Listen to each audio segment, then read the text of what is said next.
You are here, moving in our midst. I worship you, I worship you. You are here, working in this place. I worship you, I worship you. You are here, moving in our midst. 앞으로 이곳에서 계속 이제 예배를 드릴 예정입니다. 올해는 오늘이 이곳이 마지막이고요. 그리고 나머지 시간은 이제 그 방학 기간을 보내고 1월 셋째 주부터 다시 이곳에서 모여서 계속 예배를 드릴 예정입니다. 오늘부터는 그리고 사도신경을 문답식으로 할 겁니다. 나중에 참고하시고 함께 해주시면 좋겠습니다. 우리 한 2-3분간 하나님의 임재가 있는 예배가 될 수 있도록 우리의 마음과 생각이 준비되어서 하나님을 예배할 수 있도록 우리 함께 기도하도록 하겠습니다. 하나님 감사합니다. 아버지, 우리 예배가 하나님께 영광이 되기를 원합니다. 아버지의 자랑이 넘치기를 원합니다. 아버지의 진리를 우리에게 부어주시고 말할 수 없는 감격과 은총과 삶이 되기를 원합니다. 아버지, 진리가 되기를 원합니다. 사랑의 역사 앞에 일어나기를 원합니다. 그의 구원의 영광을 보라. 그 아버지의 신실하신 사랑을 보라. 위대하신 능력을 보라. 아버지, 온전케 하시는 주님을 전심으로 바라보게 하시고 사로잡히게 도와주시고 성령님 이곳을 운행하여 주시고 임재하시고 우리에게 말씀하옵소서. 주님의 것으로 충만케 되기를 원합니다. 아멘. 하나님은 영이시니 예배하는 자가 영과 진리로 예배할지니라. 이곳에 오셔서 이곳에 앉으소서. 이곳에서 드리는 예배를 받으소서. 주님의 이름만이 오직 주의 이름만 이곳에 있습니다. 이곳에 오셔서 이곳에 앉으소서. 이곳에서 드리는 예배를 받으소서. 주님의 이름만이 오직 주의 이름만 이곳에 있습니다.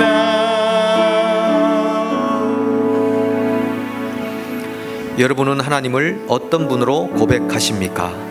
나는 전능하사 천지를 만드신 하나님 아버지를 믿습니다. 여러분은 예수님을 어떤 분으로 고백하십니까? 나는 그의 유일하신 아들 우리 주 예수 그리스도를 믿습니다. 그는 성령으로 잉태되어 동정녀 마리아에게서 나시고 본디오 빌라도에게 고난을 받아 십자가에 못 박혀 죽으시고 장사된 지 사흘 만에 죽은 자 가운데서 다시 살아나셨습니다. 예수님은 부활하신 후에 무엇을 하고 계십니까? 하늘에 오르시어 전능하신 아버지 하나님 우편에 앉아 계시다가 거기로부터 살아있는 자와 죽은 자를 심판하러 오십니다. 여러분은 성령님과 교회에 대하여 어떻게 고백하십니까? 나는 성령을 믿으며 거룩한 공교회와 성도의 교제와 죄를 용서받는 것과 몸의 부활과 영생을 믿습니다. 아멘.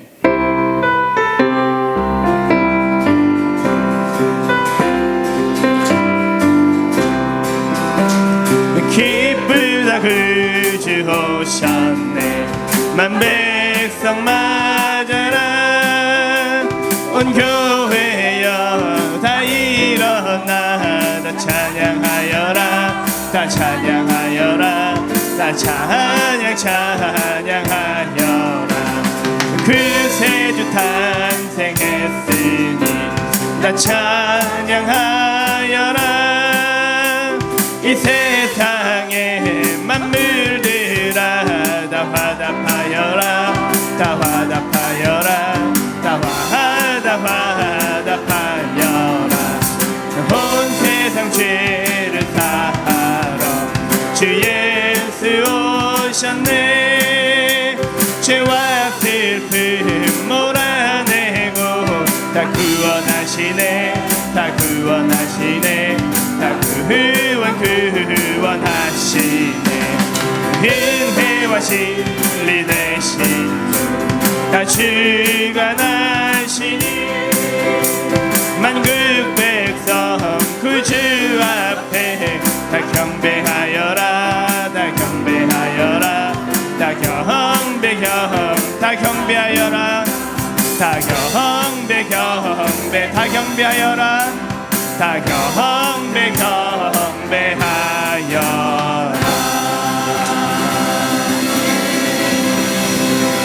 어린 주 예수 늘 자리 없어 그 귀하신 몸이 그 위에 있네. 저 하늘의 별들 반짝이는데 그 어린 주 예수 골 위에 자네. 저 육축 소리에 아기 잠께 나 그 순하신 예수 으시지 않네. 귀하신 예수를 나 사랑하니 새날이 밝도록 함께 하소서. 주 예수 내 곁에 가까이 계셔. 그 한없는 사랑을 베푸시고 온 세상 하기를 다 품어주사 주 품 안에 안겨 살. 주 예수 내 곁에 가까이 계셔. 주 예수 내 곁에 가까이 계셔. 그 한없는 사랑을 베푸시고 온 세상 하기를 다 품어주사 주 품 안에 안겨 살게 하소서.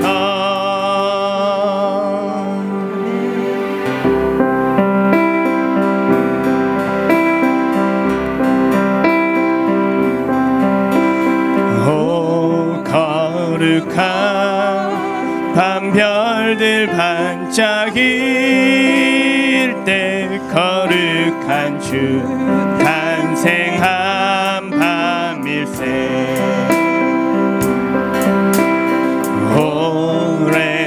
오랫동안 죄악에 얽매여서 헤매던 죄인을 드시러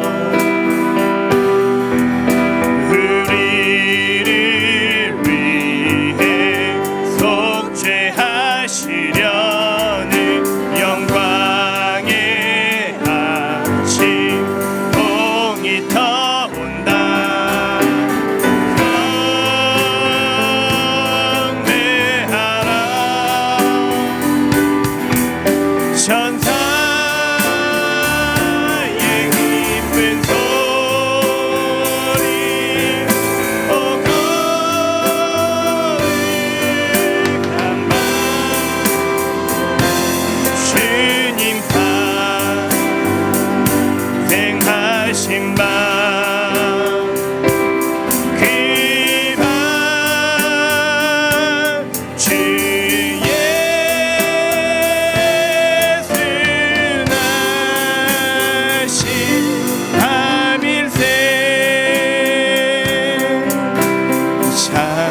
찬란한 별빛 인도함을 따라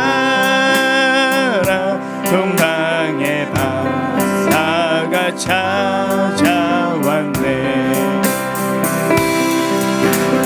믿음의 불빛 인도함을 따라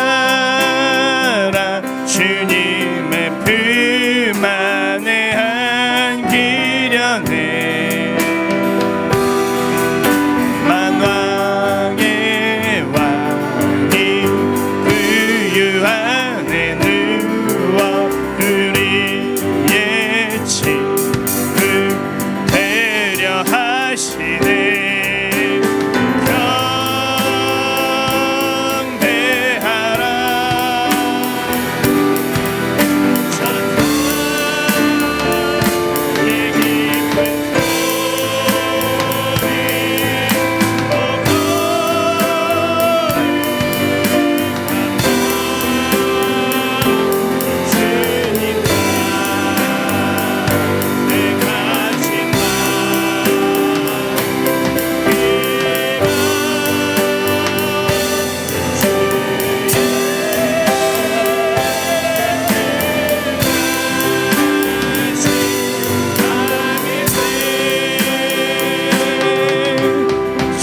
주께서 죄의 삿을 부르셨네. 감사의 찬송을 불러보세.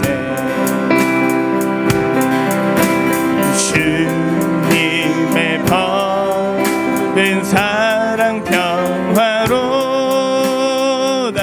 우리도 다 같이 사랑하세. 영광의 찬송 함께 불러보세. 거룩한 주의 이름 찬양해. 경배하라. 천사의 기쁜 소리. 오 거룩한 밤 주님 탐. 그 밤 주 예수 나신 밤일세. 그 밤 주 예수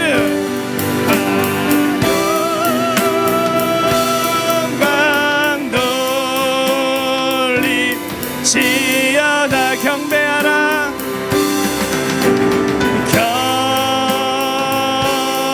경배하라.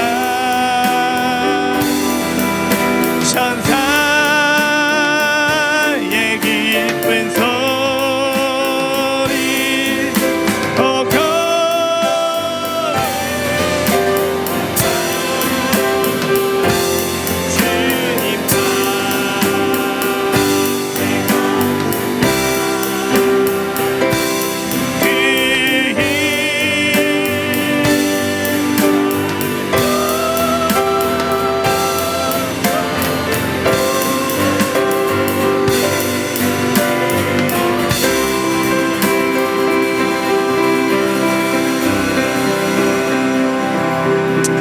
주님 다시 예배에서 기도하도록 하겠습니다. 기도하실 때 아버지 있습니다. 날 위해 이 땅에 오신 예수 그리스도를 우리가 기억하고 또한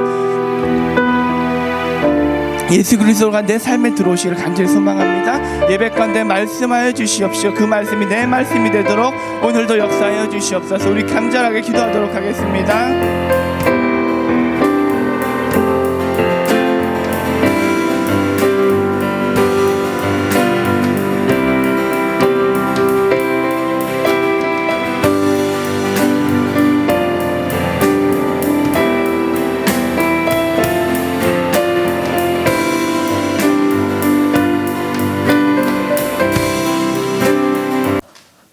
우리 빅토리 영성어록에 이 땅에서는 인정과 대우를 기대하지 말고 낮은 자리로 가려고 힘쓰라. 천국에서는 뒤바뀐다 그랬습니다. 우리 일어나셔서 앞뒤 좌우번 서로 인사하실 때에 당신을 섬기겠습니다. 한번 인사하시겠습니다. 당신을 섬기겠습니다. 당신을 섬기겠습니다. 네, 알겠습니다.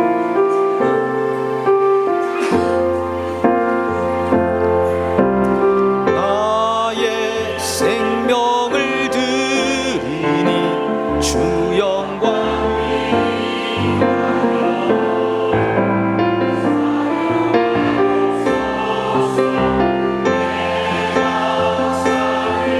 동안에 주를 찬양하며 기쁨의 제물 되리 나를 받아 주소서.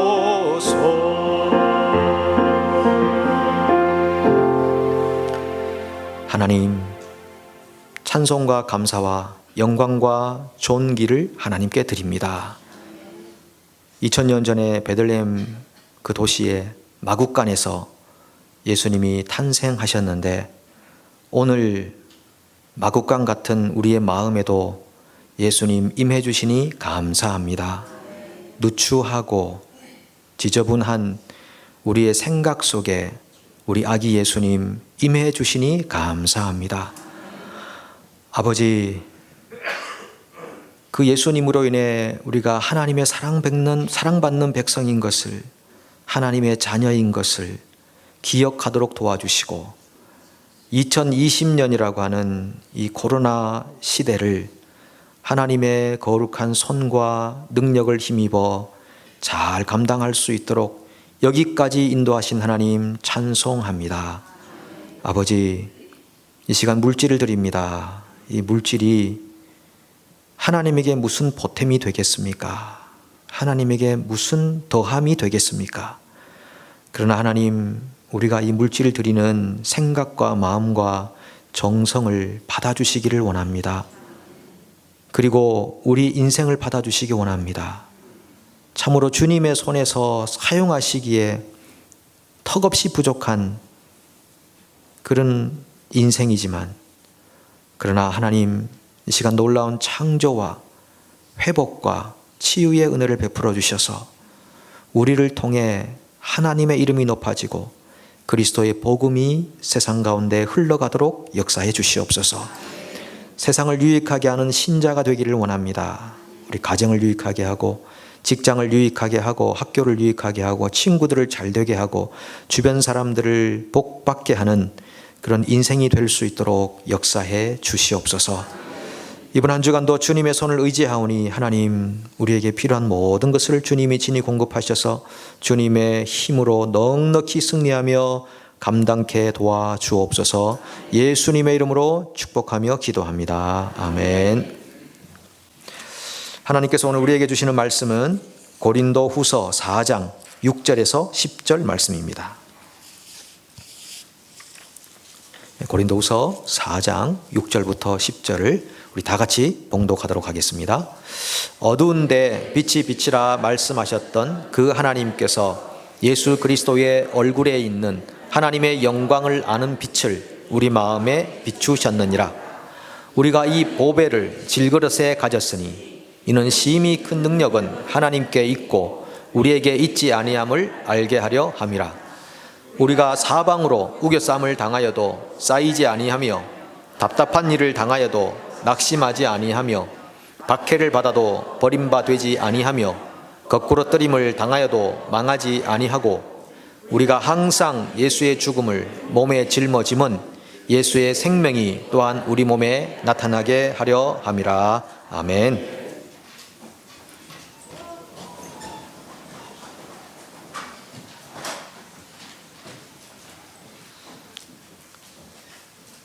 값싼 은혜, cheap grace, 독일의 보네퍼 목사님이 말씀하신 내용입니다. 값싼 은혜라는 게 뭔가? 성화가 없는 칭의, 책임이 없는 특권, 회개 없는 용서, 고난 없는 은혜, 이런 것을 값싼 은혜라고 말할 수 있겠죠. 그러다 보니까 뭘 자랑하게 되는가 하면은 내가 누리는 권리를 자랑합니다. 나 이 정도 권리를 누리고 있다. 내가 얻은 부를 자랑합니다. 나아가서는 내 신앙을 자랑합니다. 나 이 정도 신앙이야. 나 이런 체험했어. 이렇게 자랑하는 인생이 되는 거죠. 무엇을 못하느냐? 나의 실수를 인정하지 못합니다. 나의 죄를 고백하지 못합니다. 나의 약함을 자랑하지 못합니다. 이것이 값싼 은혜를 받은 사람들의 특징입니다. 방금 말씀드린 내용 중에 여러분들에게는 어떤 부분들이 해당이 될까요? 여러분은 자신의 실수와 죄를 사람들 앞에서 인정할 수 있으십니까? 내 약한 부분을 사람들에게 드러내놓고 자랑할 수 있습니까? 나 이 부분이 약합니다. 많은 경우 우리는 잘난 부분을 자랑하죠. 어떤 교회 성가대에 음치 집사님이 한 분 계셨습니다. 주변 성가대원들이 너무 힘들어했습니다. 소리를 잡으려고 하면 또 이상한 소리 내고 또 이상한 소리 내니까 너무 힘들어서 할 수 없다. 목사님께 한번 건의를 해보자. 찾아가서 그 집사님 때문에 너무 성가대 하기가 힘듭니다. 음을 잡을 수가 없습니다. 그분은 음을 다스리는 분이십니다. 어떻게 하면 좋을까요? 무려 5명이나 목사님을 찾아가서 그렇게 컴플레인하는 겁니다. 그러니까 목사님이 이거 어떻게 해야 되나 고민하다가 할 수 없이 이제 그분을 불러가지고 부탁합니다. 지금 집사님 그 음을 잘 다스리시는 것 때문에 지금 성가대원들이 많이 힘들어합니다. 어떻게 좀 방법이 없을까요? 그러니까 이분이 그렇게 말하죠. 저는 겨우 5명 가지고 그럽니까? 저는 목사님 설교 힘들다고 하는 분 50명을 지금 만나봤는데 그 듣고도 난 지금까지 얘기 안 하고 참고 있는데 어떻게 5명 그런다고 저한테 그렇게 힘들다고 하십니까? 누가 인정을 해야 되는지 잘 모르겠습니다. 성가대원인지 목사님인지. 근데 그렇게 자신의 약점이나 부족함을 인정하는 일에 힘들어한다. 우리 교인들의 성향 중에 하나가 아닐까요? 만약에 내가 나의 약함을 인정하고 자랑할 수 있으면 신천지가 열립니다. 새로운 세상이 열립니다. 자유하기 시작합니다. 제가 아침 기도회 때 이렇게 한번 설교한 적이 있습니다. 약함을 자랑하라. 약함을 자랑하라. 타교의 중직자 한 분에게서 문자가 왔습니다. 제가 새벽 기도에 목사님 말씀을 듣고 있습니다. 약함을 자랑하라고 말씀하신 부분을 제 마음속에 계신 예수님의 음성으로 듣고 저희 교회의 교인분들께 저의 약함을 고백했습니다. 그 시간이 있은 후부터 놀랍게도 저희 성도님들께서 저의 연약한 부분을 아시고 사랑의 마음을 가지시고 도움을 주고 계십니다. 약함을 자랑하니까 제가 하나님 앞에서 얼마나 약한 존재임을 깨닫게 되었습니다. 이런 문자를 받았습니다. 여러분, 우리가 약한 부분 고백해도 됩니다. 실수와 죄를 고백해도 됩니다. 왜 그런지 아십니까? 우리는 어차피 질그릇입니다. 우리는 보배가 아닙니다. 우리 찬양할 때 막 서로를 축복하느라고 보배에 불러주지만 실제로는 우리는 질그릇이지 보배는 예수 그리스도밖에 없습니다. 그래서 내가 나의 연약함을 나타내고 자랑한다고 해서 망가지지 않습니다. 오히려 그것 때문에 내 안에 계신 보배가 드러나는 것입니다. 야, 내가 질그릇 같은 인물인데 이렇게 아름답고 영광스럽게 살 수 있는 것은 그 보배 때문이셨구나. 나 때문이 아니구나. 7절에 보니까 이 보배를 질그릇에 가졌으니 이렇게 말하죠. 질그릇이 보배를 담는다고 해서 금그릇 되는 거 아닙니다. 질그릇은 질그릇, 흙으로 만든 그릇에 불과한 겁니다. 그냥 보배가 그 질그릇 안에 담겨 있는 것 뿐입니다. 저렇게 금그릇 되었다고 착각하지 마시라는 겁니다. 금그릇 되었다고 착각하니까 자기의 질그릇 된 부분들을 말할 수가 없는 겁니다. 내가 그렇게 말하면 사람들이 나를 천하게 생각할 거야. 사람들이 나를 낮게 생각할 거야. 그래서 자꾸 나를 금그릇으로 말하는 겁니다. 포장하는 겁니다. 금을 입히고 은을 입히고 쇠로 만들고 함부로 나를 띄엄띄엄 보지 못하도록 나를 자꾸 이렇게 만들어 가려고 하는 것이 아닙니다. 우리는 보배를 가졌으나 여전히 질그릇입니다. 흙입니다. 흙. 여전히 실수투성이고 여전히 이기적이고 여전히 세상적인 사고로 조금만 틈이 생기면 세상 사람이 되어버리는 그런 질그릇 같은 존재입니다. 그래서 우리가 내가 질그릇 되는 연약한 부분을 솔직히 인정하고 고백할 때 사람 냄새가 나는 겁니다. 그래서 사람들이 더 가까이 하고 싶어 하는 겁니다. 자꾸 이렇게 금그릇이라고 생각하니까 사람들이 멀어지는 것입니다. 나를 싫어합니다. 왜 나를 싫어합니까? 내가 너무 잘났으니까 싫어할 거야. 착각입니다. 잘나서 싫어하거나 시기하는 거 아닙니다, 여러분. 자꾸 자기를 금그릇이라고 말하니까 사람들이 싫어하는 겁니다. 아, 저 사람 아닌데. 또 자기를 금그릇으로 말하네. 또 자기의 잘남을 자랑하네. 또 자신의 신앙을 자랑하네. 아닌데. 우리의 잘남을 순간에 사람들은 등을 돌립니다. 근데 우리가 제가 알고 보니까 질그릇이더라고요. 저한테 복잡한 문제가 많이 있더만요. 고백할 때 그 사람에게서 진짜 인간 냄새가 나니까 사람들이 가까이 하고 싶어 하는 것입니다. 가까이 하고 싶어 하는 것입니다. 우리가 질그릇 같은 이 몸에 보배를 담고 살아가고 있는데 잘못하면 보배함에다가 질그릇을 가지고 있는 그런 신앙, 도취된 신앙을 살아갈 수 있다는 겁니다.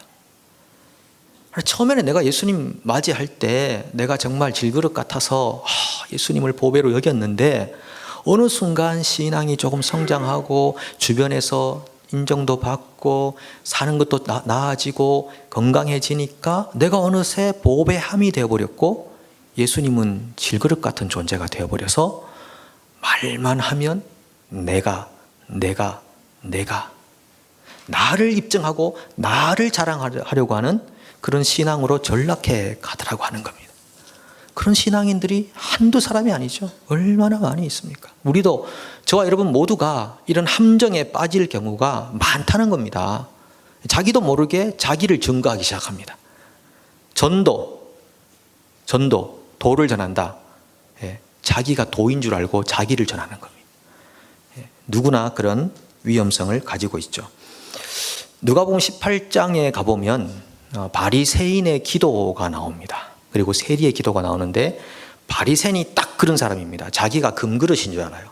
이렇게 말하죠. 하나님 감사합니다. 나는 남의 것을 빼앗는 자나 불의한 자나 간음하는 자와 같은 다른 사람들과 같지 않으며 더구나 이 세리와는 같지 않습니다. 나는 일회에 2번씩 금식하고 내 모든 소득의 11조를 바칩니다. 여기에 어느 곳 하나 보배로 오신 예수 그리스도의 은혜와 은총과 사랑에 대한 감사가 없습니다. 나를 하나님 앞에서, 심지어 하나님 앞에서 나를 입증하고 있습니다. 나를 증거하고 있습니다. 나 괜찮은 사람이거든요. 나 함부로 안 살아왔거든요. 나 정말 사람들에게 쉬운 소리 들을 사람이 아니거든요. 라고 하는 그런 마음으로 살다 보면 계속 마음에 장벽이 생기고 사람과 사람 간의 장벽이 생기는 것입니다. 서로가 그런 존재로 만나게 되면 절대 하나 될 수도 없고 절대 친밀한 교제는 세워질 수 없습니다. 그냥 물과 기름처럼 겉도는 인생이 되는 것이죠. 이 벽을 깨야 되는 것입니다. 이 벽을. 우리가 2020년 성탄절을 준비하는 가운데 있습니다.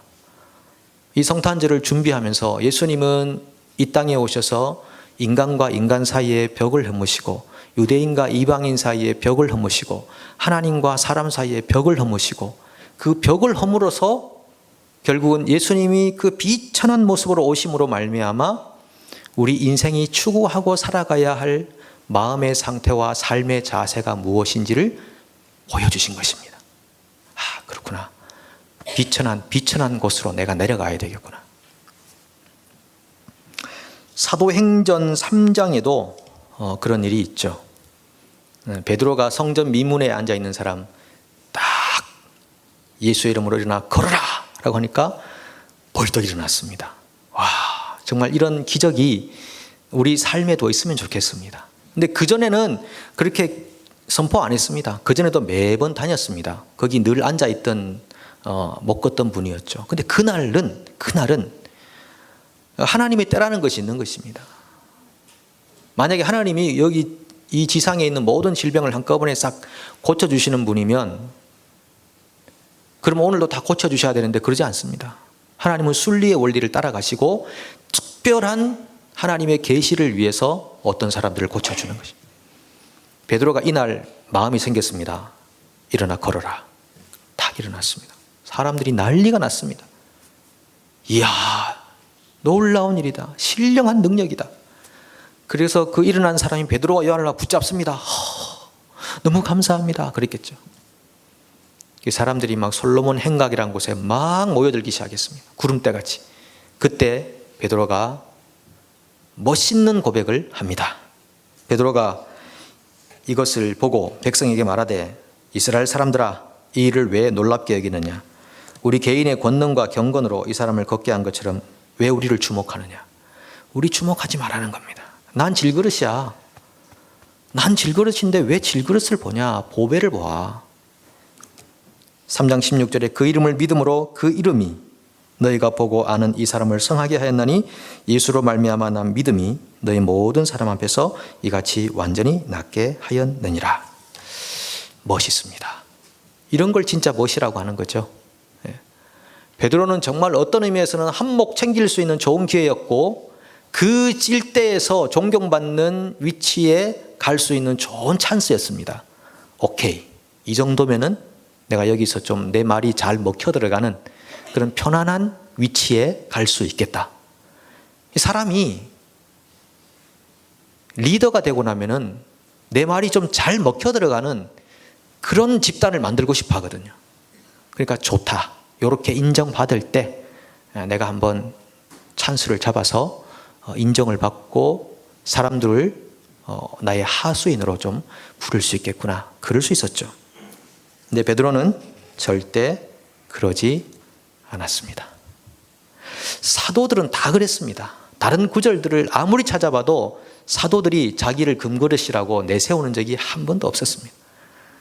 그거는 인간의 어떤 의지로 결심으로 하는 게 아니라 성령이 그들을 사로잡고 성령께서 그들 속에 역사하시니까 그들이 아무리 생각을 세속적으로 하려고 해도 성령이 싫어하는 걸 아시는 겁니다. 그러니까 할 수 없이라는 말은 좀 이상하지만 하나님의 은혜 안에서 바른 고백을 하는 것입니다. 그 사람들이 자기를 주목하려고 할 때 우리 주목하지 말라고 하는 것입니다. 나를 주목하지 말라고 말리는 것입니다. 바울과 바나바가 선교 갔을 때도 그러지 않았습니까? 기적을 일으키고 치유가 일어나니까 사람들이 막 제우스라 그러고 헤르메스라 그러고 막 섬기려고 할 때 옷을 찢었다고 그랬습니다. 그만큼 사람이 신적인 대상으로 경배받는 것을 몹시 두려워했다는 것입니다. 옷을 찢고 왜 우리를 섬기려고 하느냐?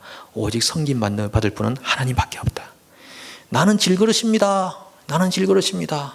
이 질그릇 안에 계신 보배를 보십시오. 여러분도 질그릇이죠. 여러분 안에 보배가 임하시면 여러분도 저와 같은 삶을 살 수 있습니다. 이렇게 사도들은 가는 곳마다 증거했다는 것입니다. 여러분, 근데 어떻게 우리가 이 보배를 우리의 마음에 모시게 되었을까요? 언제부터 여러분은 그 보배를 마음속에 모셨습니까? 오늘 본문 6절이 이렇게 말합니다. 예수님의 얼굴에 있는 빛이 우리 마음에 빛이었기 때문이다. 예수님의 얼굴에 빛이 있었습니다. 무슨 빛이냐 하면은 하나님의 영광을 아는 빛. 하나님의 영광을 아는 빛이 예수님의 얼굴에 있었다는 것입니다. 그래서 예수님의 얼굴에는 무기력하다든지 아니면은 근심 걱정으로 찌들었다든지 세상의 세파로 찌들었다든지 이런 게 없었습니다. 예수님의 얼굴은 항상 생동감이 있었습니다. 하나님의 영광을 아는 빛이 있었기 때문에 예수님은 어떤 환경에 의해서 흔들거리는 존재가 아니었습니다. 세상의 영광을 아는 사람이었다면 세상의 세파로 인해서 흔들흔들 그리고 열등감과 우월감 울었다가 웃었다가 그렇게 살아가셨겠지만 예수님은 항상 평정심을 유지했습니다. 영광은 세상에 있지 않고 하나님에게만 있다는 것을 알았기 때문에 하나님의 영광을 아는 빛이 얼굴에 가득하고 나니까 세상의 조건에 의해서 그 심령이 낙심하는 법이 없더라는 것입니다. 상황이 와도 흔들리지 않더라는 것입니다. 심지어는 예수님께서 배 밑에서 주무시고 계시고 제자들이 배를 타고 가는데 풍랑이 막 일어나니까 제자들은 큰일 난 것입니다. 그래서 막 물 퍼내고 막 하다가 결국은 선생님 일어나십시오 막 깨우니까 예수님 원래 책망 잘 안 하시는데 그날 책망하시더라고요. 믿음이 없는 자들아 이렇게 책망하시더라고요. 제자들의 마음에는 이 평정심이 없었다는 것입니다. 하나님의 영광을 아는 빛이 그들의 얼굴에 없었던 거죠. 아직까지는 세상의 영광을 바라보고 있었기 때문에 그들은 환경에 의해 좌지우지되는 삶을 살았던 것입니다. 근데 예수님 마음속에는 절대 그런 요동이 없었습니다. 그런데 예수님 얼굴에 있는 그 하나님의 영광, 영광은 원래 무겁다는 뜻입니다. 하나님의 영광을 아는 빛이 우리들 마음속에 비쳤다는 것입니다. 그러고 나니까 우리 속에 예수 그리스도가 무겁게 임재하시는 것입니다. 임재하시니까 그 예수님이 우리의 보배가 되시고 그 보배를 만날 때 우리는 내가 얼마나 질그릇된 존재인가를 깨닫기 시작하는 것입니다. 내가 질그릇이었구나. 내가 예수님을 마음속에 모시기 전에는 질그릇 아닌 줄 알았는데 자꾸 나를 보호하려고 하고 나를 입증하려고 하고 내 성공을 자랑하려고 힘을 썼는데 예수님이 내 마음속에 영광의 빛으로 임하고 나니까 내가 세상에서 거뒀던 그 영광은 아무것도 아니었네. 아이고 부끄러워라. 아이고 미안해라. 내가 지금까지 뭘 하며 살았나. 내가 지금까지 뭘 자랑하며 살았나. 아이고 부끄러워라. 그리고는 자기 마음속에 영광의 빛으로 임하신 예수님을 자랑하기 시작합니다. 그리고 세례 요한처럼 고백하기 시작하죠. 나는 쇠하여야 하고 그분은 흥하여야 합니다. 저는 잘한데도 괜찮습니다. 오직 그분이 잘 되면 되는 겁니다. 그리고 세례 요한은 정말 목 잘려 돌아가신 겁니다. 예수님 뭐라고 하십니까? 여자가 낳은 자 중에 세례 요한보다 큰 이가 없다고 그러시죠. 천국에서는 뒤바뀐다니까요.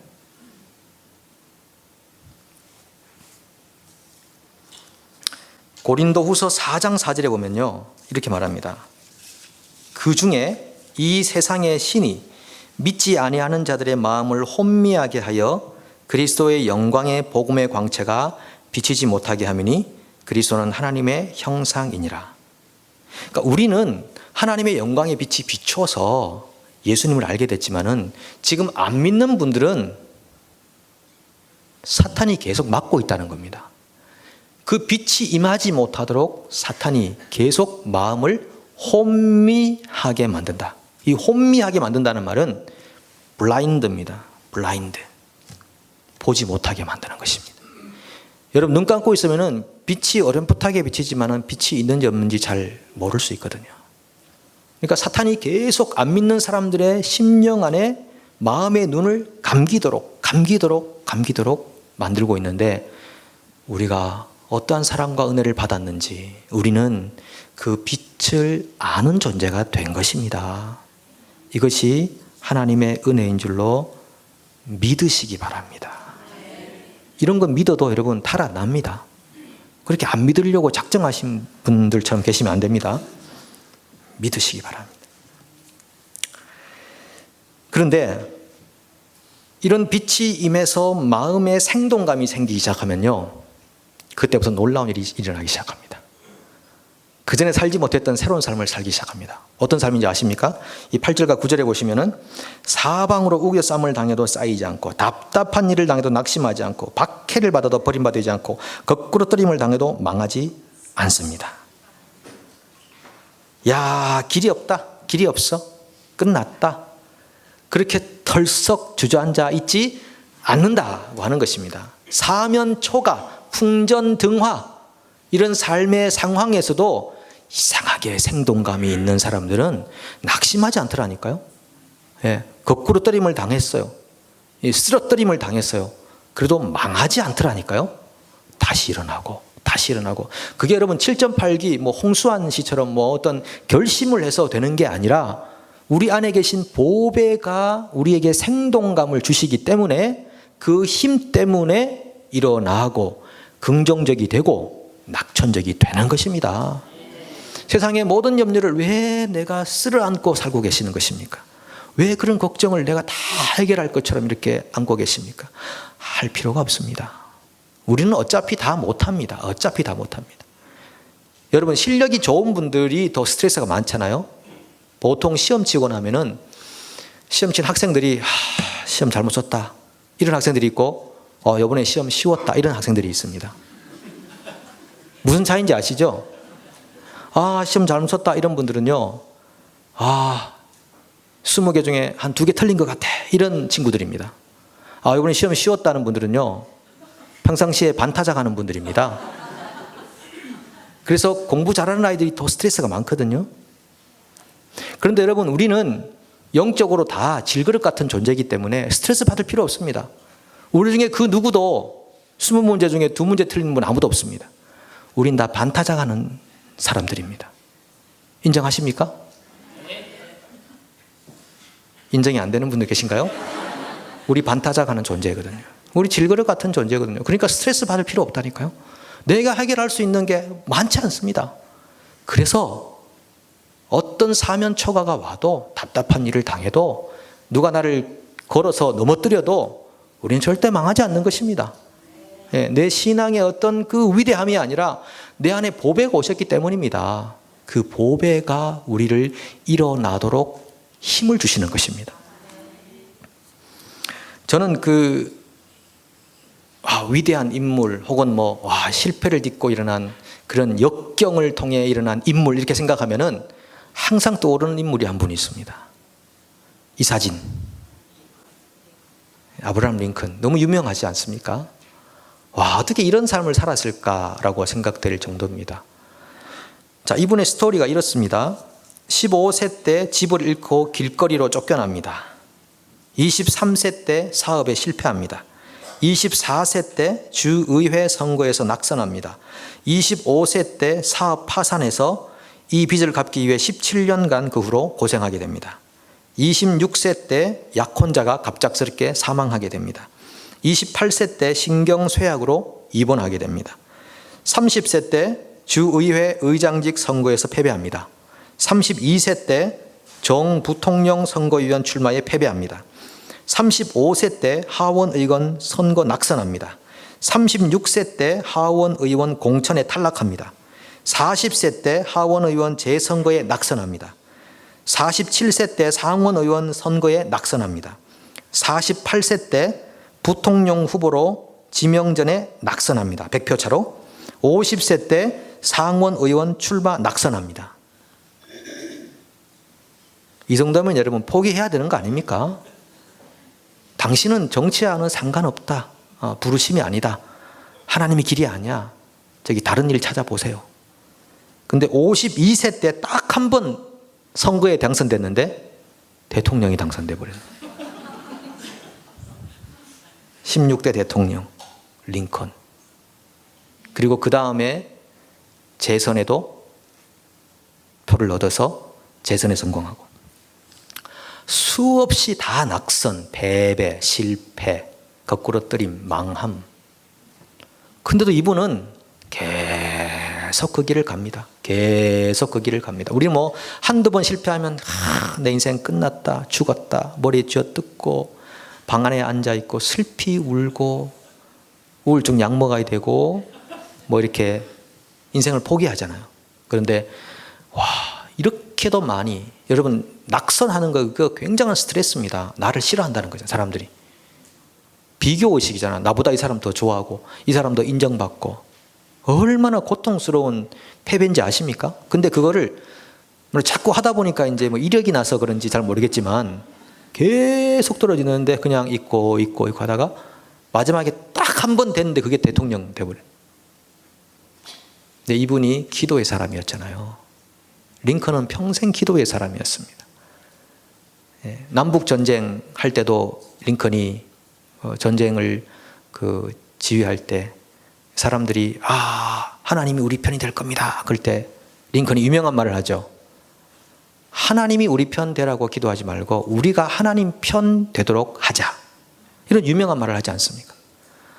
그러니까 그렇게 수없이 많이 실패를 했어도 망하지 않는 이유는 링컨의 마음속에 임한 영광의 빛, 세상의 영광이 아니라 하나님의 영광을 아는 빛이 링컨의 마음에 임하고 나니까 세상에서 주어지는 파도에 흔들리지 않는다 하는 것입니다. 여기 우리 믿음의 형제 자매님들 중에는 그런 분들이 군데군데 계십니다. 지금까지 많은 세파를 겪고 오시면서도 또 일어나시고 또 극복하시고 여기까지 오신 분들이 여기 계시는 겁니다. 왜 그런 겁니까? 마찬가지입니다. 우리 마음에 보배이신 예수 그리스도가 임했기 때문인 줄로 믿습니다. 여러분, 그런데 우리 삶에 고난이 생기면은 우린 주로 뭐부터 생각하시는지 아십니까? 어려운 일 딱 닥쳤다. 그러면요, 가장 먼저 떠오르는 아주 순리적이고 자연스러운 생각이 뭐냐면 인과응보라는 생각입니다. 그러니까 불교적 사고는 인간이 가지고 있는 아주 육신적인 자연적인 사고의 패턴입니다. 근데 성경은 그거를 완전 뒤집거든요. 예를 들면 누가 어려운 일을 당했습니다. 고난을 당합니다. 그럼 우리가 딱 생각합니다. 아유, 저 사람 우리가 모르는 죄가 있구나. 혹시 그런 생각 안 드시던가요? 그리고 우리는 그를 찾아가서 위로하면서 말하죠. 잘 생각해 보세요. 하나님이 아마 당신을 다루려고 지금 이 고난을 주시는 것 같습니다. 뭔가 하나님 뜻이 있겠죠. 뭔가 위로하는 것 같은데 전부 욥의 친구가 되어버립니다. 인과응보 생각한다니까요. 다 하나님이 당신 훈련시키려고, 당신 뭐 모르는 죄 잘 생각해봐, 있을 거야. 이렇게 다가간다고. 근데 아닙니다. 오늘 본문에서 뭐라고 하냐면요, 이 기가 막힌 하나님 말씀입니다. 10절을 보시면은 우리가 항상 예수의 죽음을 몸에 짊어짐은 예수의 생명이 또한 우리 몸에 나타나게 하려 함이라. 우리가 살아가면서 당하는 모든 고난은 예수님의 죽음의 잔재처럼 보입니다. 예수님의 죽음이야말로 고난의 절정 아니겠습니까? 그 고난의 절정에서 떨어진 부스러기처럼 우리가 고난을 계속 당한다고요. 어렵고 힘들고 왜 이렇게 이해 안 되지? 왜 이렇게 풀리지 않지? 왜 이렇게 문제가 끊이지 않지? 왜 이렇게 삶 속에 고난이 끊이지 않고 내 속에 다가오느냐? 그 이유가 뭐냐? 예수의 생명이 또한 우리 몸에 나타나게 하려 함이라. 여러분, 생명은 언제 가장 역동성을 발휘합니까? 죽음 안에서 발휘하는 것입니다. 그래서 예수님의 부활은 십자가의 죽음 안에서 발휘되었기 때문에 가장 강력한 선전포고와 같은 역할을 한 것입니다. 생명은 죽음 안에서 가장 강력하게 역사하시거든요. 우리가 살면서 고난을 당하고 어려움을 당하고 아픔을 당하고 슬픔을 당할 때 그때야 비로소 우리 안에 이미 임해 있는 보배의 능력, 생명의 능력이 역동적으로 역사할 수 있는 좋은 기회라는 것입니다. 예수님의 생명이 우리 삶 속에 나타나기 위하여 우리가 항상 예수의 죽음을 몸에 짊어진다고 하는 것입니다. 그래서 누군가가 고난을 당하고 어려운 일을 당하면 여러분 가서 욥의 친구처럼 말하지 마시고, 야, 드디어 형제님 마음속에, 자매님 마음속에 있는 예수님의 생명이 역동적으로 역사할 타임입니다. 이렇게 선포해 주십시오. 그게 신앙적인 자세라고 하는 것입니다. 11절도 한번 보실래요? 우리 살아있는 자가 항상 예수를 위하여 죽음에 넘겨지면 예수의 생명이 또한 우리 죽을 육체에 나타나게 하려 함이라. 이 동일한 말을 두 번이나 반복하고 있습니다. 우리가 항상 죽음에 넘겨지는 것입니다. 그때 바로 예수의 생명이 우리 죽을 육체에도 나타나게 된다.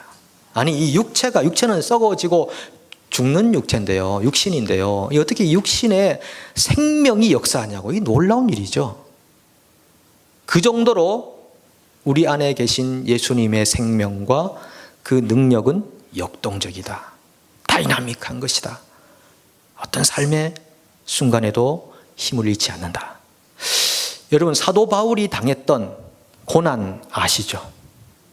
만약에 우리가 욥의 친구처럼 산다면 사도 바울 볼 때마다 그래야 됩니다. 바울, 너 뭐 죄가 있을 거야. 야, 맨날 너 가는 곳마다 너 싫어하는 사람 생기더라. 너 하는 일마다 다 안 되더라. 고난이 있고 핍박이 있고, 심지어 너 죽이려고 작정한 사람도 있는데 너 하나님 모르는 죄가 있는 게 아니야? 자꾸 이렇게 가서 바울에게 얘기했을 겁니다.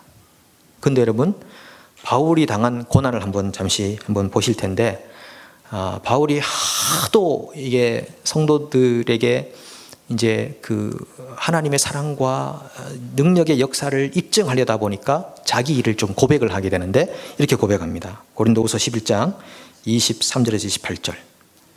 내가 수고를 넘치도록 하고 옥에 갇히기도 더 많이 하고 매도 수없이 맞고. 혹시 여러분 주변에 좀 매맞는 일이 있어도 절대 쓰러지지 마십시오. 여러 번 죽을 뻔하였으니 유대인들에게 40에서 하나 감한매를 5번 맞았으며, 40 맞으면 죽습니다. 3번 태장으로 맞고 1번 돌로 맞고 3번 파선, 배 타고 가다 파선하면은 그 봐 너 가야 되지 말아야 될 곳을 가서 파선한 거야. 그리고 막 선지자가 되어서 막 얘기해 주지 않습니까?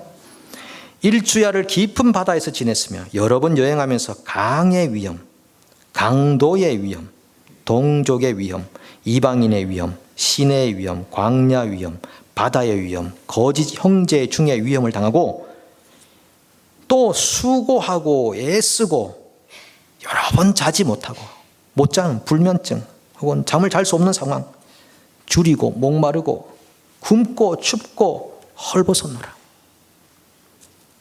이 외의 일은 고사하고 더 이상 얘기할 것도 없이 아직도 날마다 내 속에 눌리는 일이 있는데 그 모든 교회를 위하여 염려하는 것이라.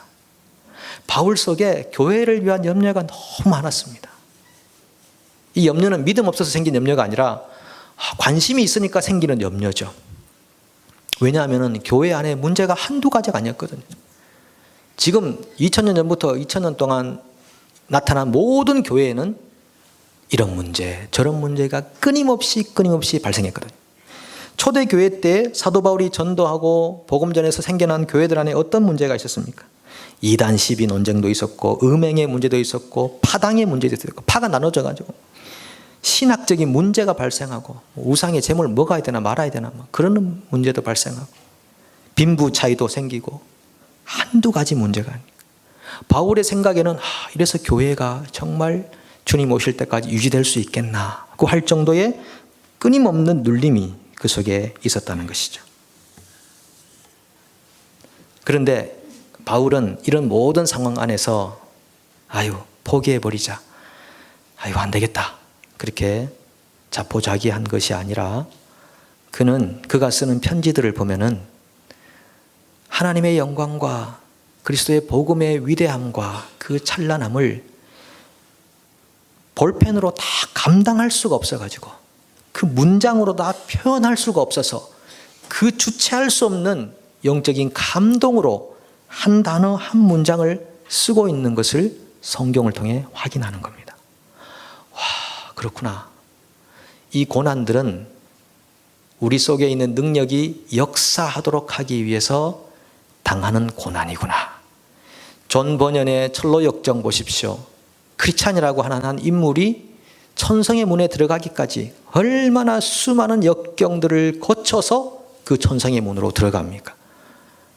우리 교회는 지금 창립한 지 3년이 다 되어 갑니다. 우리도 이런 문제, 저런 문제로 많이 시달려 왔고 고생해 왔습니다. 어쩌면 자연스러운 일일 수도 있을 것 같습니다. 문제 없는 교회는 죽은 교회입니다. 문제 없는 인생은 죽은 인생입니다. 살아있기 때문에 문제가 생기는 것입니다. 근데 우리는 그 문제 앞에서 절대 뒤를 돌아보고 눈물 흘리고 주저앉아 있지 않습니다. 왜 그렇습니까? 우리는 어차피 질그릇입니다. 우리는 어차피 연약합니다. 우리는 다 모순적인 존재입니다. 하지만 우리가 뒤로 물러가 낙심에 빠지지 않는 이유는 우리 안에 계신 보배이신 예수 그리스도 때문입니다. 우리는 없어져도 괜찮습니다. 예수님만 살아계시면 되는 겁니다. 여러분, 교회 하나 없어져도 됩니다. 죄송합니다. 불경한 이야기인지 모르겠습니다만 지역교회 하나 없어질 수 있습니다. 그러나 하나님 나라의 관점에서 교회는 절대 망하지 않습니다. 왜 그렇습니까? 인간은 연약하지만 예수 그리스도는 항상 살아계시고, 인간은 실패할 수 있지만 예수 그리스도는 항상 승리하시는 분이시기 때문입니다. 오늘 우리가 어떤 고난을 당하더라도 절대 울상으로 사지 마시고, 이제 드디어 내 안에 임하신 예수 그리스도의 능력이 역사할 때가 되었구나. 더 어려운 일을 만나면 더 크게 역사할 때가 되었구나. 더 힘든 일을 만나면 더 놀랍게 내 안에 계신 능력이 역동적으로 활동하실 때가 되었구나. 그렇게 생각하셔서 우리 빅토리 처치의 모든 얼굴이 생동감 있는 얼굴, 하나님의 영광을 아는 얼굴, 그런 얼굴로 2020년의 연말을 보내시기를 축복합니다. 우리 같이 한 3분간 기도하겠습니다.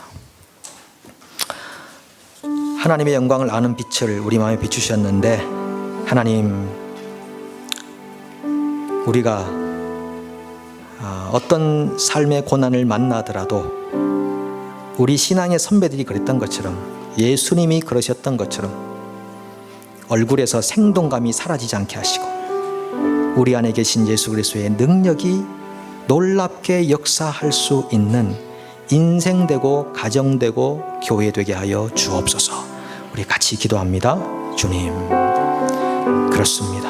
주님, 그렇습니다. 주님, 찬송합니다. 아버지여, 말할 수 없는 구원의 감격, 그 영광, 그 진리가 우리를 일으켜 세워주십시오. 우리를 일으켜 세워주십시오.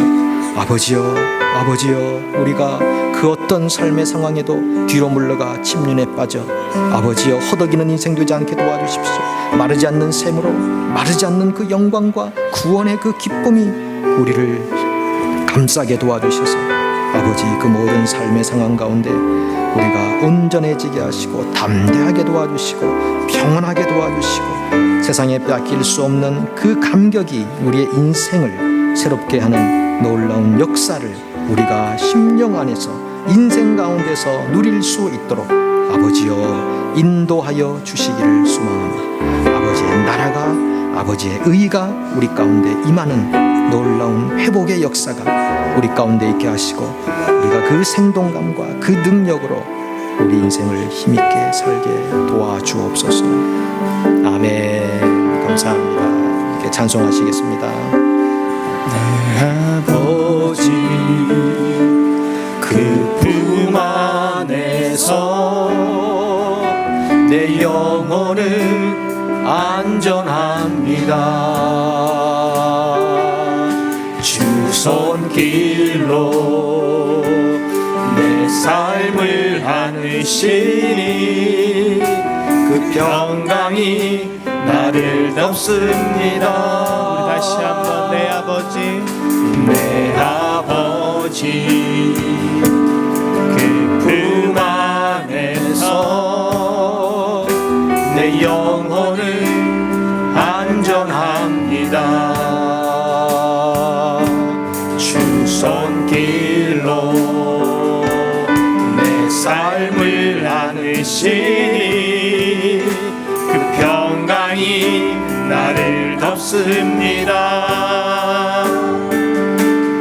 비록 넘어지며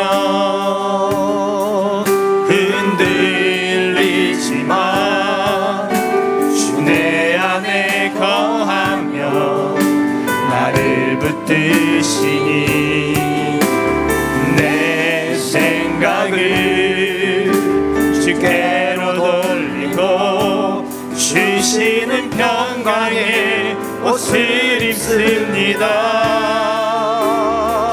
주 약속 안에서 내 영혼 평안해 내 뜻보다 크신 주님의 계획 나 신뢰해 두려움 다 내려놓고 주님만 의지해 주 안에서 내 영혼 안전합니다. 내 아버지 그 품 안에서 내 영혼은 안전합니다. 주 손길로 내 삶을 안으시니 그 평강이 나를 덮습니다. 나 비록 넘어지며 흔들리지만 주 내 안에 거하며 나를 붙드시니 내 생각을 주께로 돌리고 주시는 평강의 옷을 입습니다. 주 약속 안에서 내 영혼 평안해 내 뜻보다 크신 주님의 계획 나 신뢰해 두려움 다 내려놓고 주님만 의지해 주 안에서 내 영혼 안전합니다. 주 약속 안에서 내 영혼 평안해 내 뜻보다 크신 주님의 계획 나 신뢰해 두려움 다 내려놓고 주님만 의지해 주 안에서 내 영혼 안전합니다. 예수 어린 양 예수 어린 양 존귀한 이름 예수 어린 양 존귀 오직 예수 그리스도의 이름만 높임 받으시기를 원합니다. 예수 어린 양 예수 어린 양 존귀한 이름 예수 어린 양 존귀 우리 한 번 더 고백합시다. 예수 어린 양 예수 어린 양 존귀한 이름 예수 어린 양 존귀한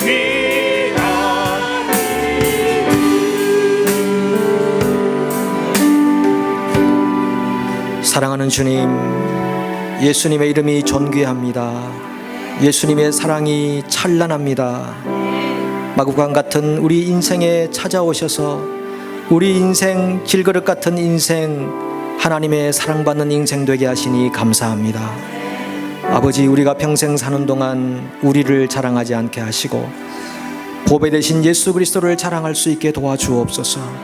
사람들의 관심과 시선이 나에게 오기를 바라지 않고 예수 그리스도에게로 가기로 바라는 믿음의 신자들 되게 하여 주옵소서. 어떤 고난이 와도 판단하거나 비난하는 것이 아니라 그때야말로 그리스도의 생명력이 역동할 때가 되었음을 선전포고하게 도와주시옵시고, 어떤 삶의 순간에도 쓰러지거나 넘어지거나 망하지 않게 하시고 우리가 영원히 이미 승리한 존재임을 기억하며 살게 하여 주옵소서. 하나님, 2020년 마지막을 보내고 있습니다. 무엇보다 이 성탄절을 다가오는 해를 서로 깊이 사랑하는 해로 삼게 하여 주시옵소서. 이제는 우리 주 예수 그리스도의 은혜와 하나님의 사랑과 성령의 교통과 위로와 치유와 회복의 역사하심이 예배하며 주의 말씀 안에 거하기를 원하는 형제 자매들 위해, 그리고 이제 한국으로 출발하는 문은선 권사님 위해, 새로 등록한 황정아 자매님 위해 영원토록 함께 계시기를 간절히 축원하옵나이다. 아멘.